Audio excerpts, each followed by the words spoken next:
જનક મહારાજે પોતાની પ્રાણ પ્રિય જનક નંદની જાનકીના લગ્ન માટેની એટલી વિશાળ તૈયારીઓ કરે છે.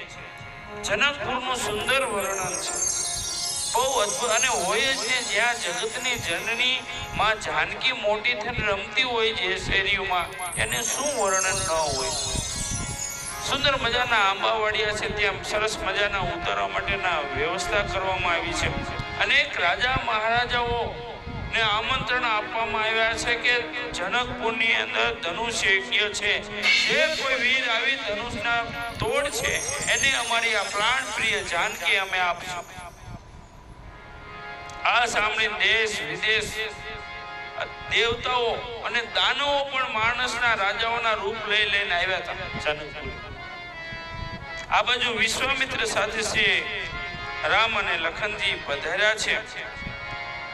જનક મહારાજાને ખબર પડી કે ભાઈ વિશ્વામિત્ર આવ્યા છે, એટલે તરત જ જઈ અને એનું સ્વાગત કર્યું.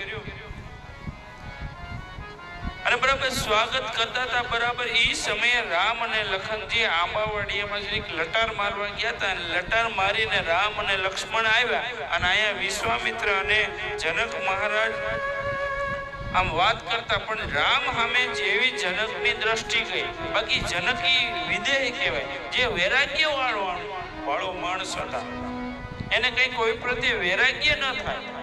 પણ આ જનકજીને પોતાનું વૈરાગ્ય ભૂલાઈ ગયું. રામને લક્ષ્મણને આવતા જોઈ અને એને નવાઈ લાગી કે આટલા સુંદર આ બાળકો કોણ છે. જનક જેવા જનકના મોહને મોહ થવા લાગ્યો, આટલા સુંદર આ બાળકો કોણ છે.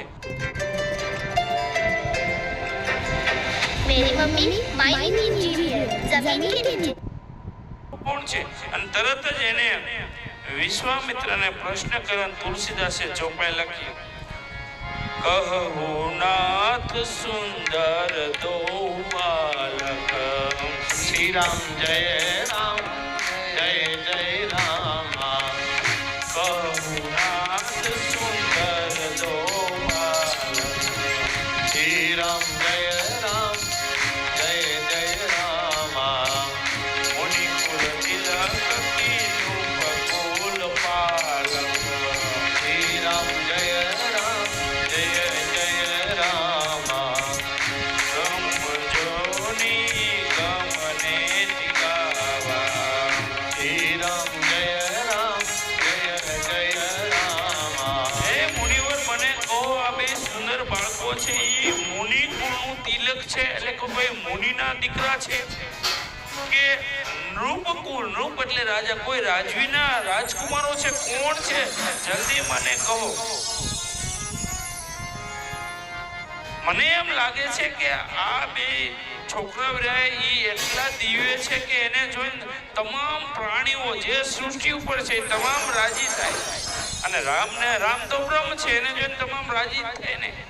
હમણે વિશ્વામિત્ર કહી દે, પણ રામે રોક્યા કે હજી ઘણી લીલા કરવાની છે, હજી મારે એનો જમાઈ બનવાનું છે, તમે ચોખવટ કરી દીશો તો કેમ લીલા કરીશ. એટલે પછી એનો પરિચય આપ્યો કે ભાઈ આ શ્રી દશરથજી મહારાજના દીકરા છે. આંબાવાડિયામાંથી એને મહેલમાં ઉતારો આપવામાં આવ્યો. સાંજ થયેલા શ્રી રામ અને લખન યજ્ઞશાળા જોવા ગયા. યજ્ઞશાળા જોવાનું તો બાનું હતું. રામને એમ થયું કે હું જય અને જનકના જે જનકપુરીના માણસો છે એને હું દર્શન થયો. રામ કોણ છે? જેની નજીક કોઈ ન આવતું હોય ને ત્યાં મારો રામ સામે જાય છે, ઈ રામ તત્વ છે. તમે જોજો, સબરી કોઈ દી ન આવી શકે રામ પાસે, રામને ના ગયા હતા. રામ તત્વ ઈ છે.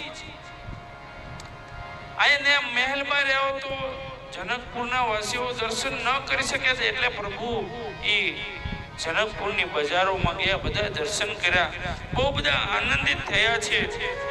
બીજે દિવસનું સવાર થઈ એટલે એમના ગુરુદેવ વિશ્વામિત્ર પૂજન માટે બેઠા. અને રામ અને લક્ષ્મણને થયું કે ભાઈ જઈ અને બાપજી માટે આપણે જનકપુરની આ જે પુષ્પ વાટિકા છે એમાં જઈ અને પુષ્પ લઈ આવી દે, જેથી ગુરુજીને પૂજન માટે કામ આવે.